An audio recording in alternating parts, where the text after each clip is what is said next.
Grand Theft Auto. What do you guys think when you hear GTA? Colorful explosions causing the screen to shake, sailing a boat across the vast ocean, flying a jet between buildings, long and very well acted cutscenes, incredible vistas close to real life. Or do you think of a bunch of pixels smushed together, top-down view of some straight lines resembling a road, static characters who don't even move their mouths, and sounds being muffled and unrealistic?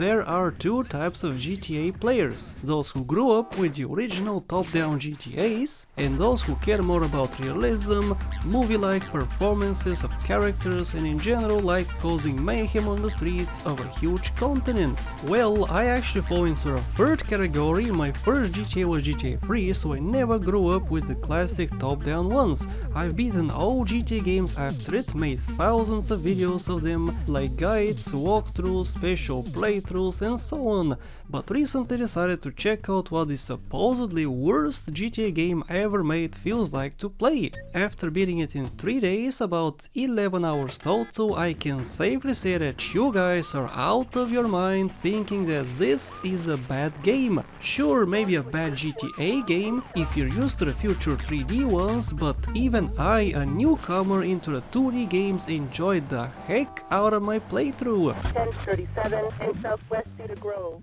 Okay, now let me immediately contradict myself here and say that almost every single aspect of this game is poorly made. Like for instance, driving sucks and is very imprecise. The game chucks to 10 FPS when we have many enemies on the screen. The graphics are horrendous. Shooting is imprecise. Difficulty is all over the place, where one mission could take you one try if you don't even know what you're even supposed to do, while the next one could take you 30 or more attempts, and much more. But what I like about it is how it presents itself. You're not supposed to think much when playing GTA Advance. Just sit back, relax and enjoy the pixels move around on your screen. The atmosphere is great and it's why I like it so much.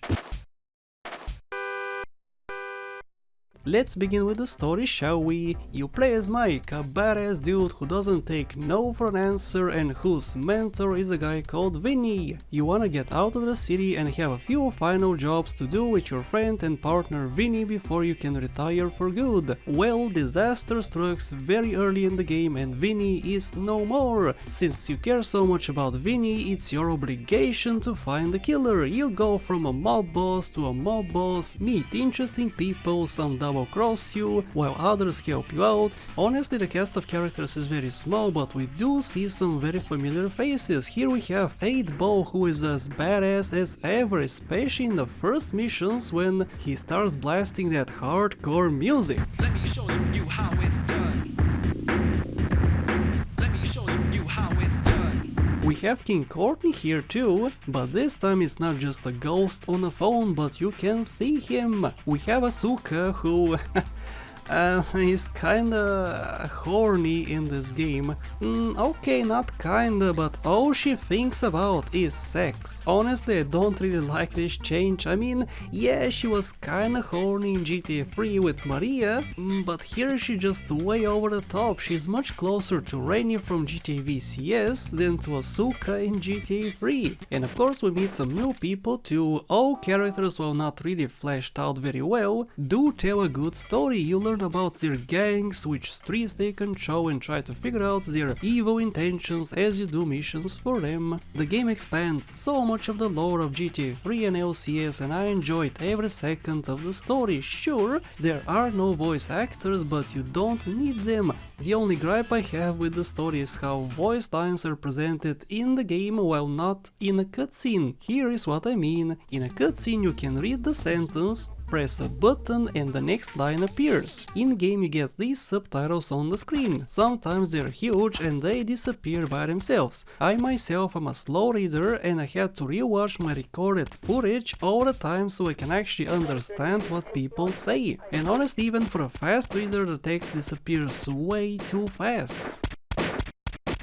Okay then, how's the driving? Honestly, nothing good I can say about it here. It is terrible, inconvenient and extremely frustrating. Traveling at fast speeds is a no-go most of the time unless you have a very wide road going left and right. This way you can see far in front of you, but going up and down, oh boy, prepare to rage as you're watching your clock go down quickly in a timed mission as you bump into every single car on the road, which magically gets stuck to you and you can't back up. The cool addition about cars is how if you T-bone one you can flip them over. It's a nice visual thing and doesn't really serve a purpose, but it's also kinda hindersome, especially in missions like this one where you gotta do some damage to a limo but accidentally crash into it incorrectly and the vehicle you're supposed to steal just flips and you fail. The terrible driving is perfectly showcased in the mission Smackdown where you gotta waste 10 people in just 4 minutes, going from one part of Shoreside Vale to the other. Before this, driving was not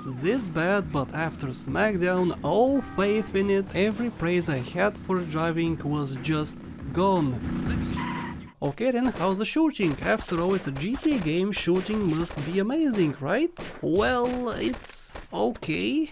Yes, it's not precise really, weapons spread a bit too much and don't shoot in a straight line, and many bullets don't even take contact to the enemy, but luckily you have many weapons to choose from. We have explosives, a minigun, assault rifles, a bat, sword and even a pistol. Do you know what the best weapon is though? The shotgun. Yes, this beauty carried me throughout the game. 90% of the missions I passed with the shotgun since it's so incredibly OP. Sure, you gotta be very close to the enemy to dispose of it, but damage doesn't really matter if you know spawn locations of health and armor and begin the mission at full health. Oh yeah, speaking of health, you don't actually heal when you save your game. You don't even heal when you reload your previous save game like in other GTA games. Even the car you parked is loaded in the same location and it has the same health it had previously. This little detail forces you to explore around in the search of health and armor and memorizing the layout of the 3 cities. I really enjoyed this part. I wasn't about to fork off all my money for armor and ammunition and I wasn't gonna search for ambulances each time I wanna save. So I just cruised around, found what I needed, memorized it, collected some packages on the way too and saved. It made me appreciate the game a lot more. With all this said, do I recommend the game? Well, yes and no. While I enjoyed my time with it, I honestly don't think you guys would. By all accounts, GTA Chinatown Wars is in many aspects better. The graphics, frame rate, mission variety, music, story and even driving is heaps better than Advance. But honestly, I still suggest giving this one a try. You can emulate it on the Virtual Boy Advance if you want, like I did, and see if you like it. Let me know if you want me to make an installation and setup guide. But this is it from me guys, I hope the video was helpful. Please let me know how much you hate this game in the comment section and also tell me why, because I really wanna know. Leave a like if you enjoyed, thanks for watching and a very special thank you to my top channel members and patrons: Monish Purdy, Richard Ford, Extreme, Alex Chavez, Max Robinson, Clint Pentecost, LMP Racing, Judy Ford, Case Knights and everybody else on the screen. Become a supporter today.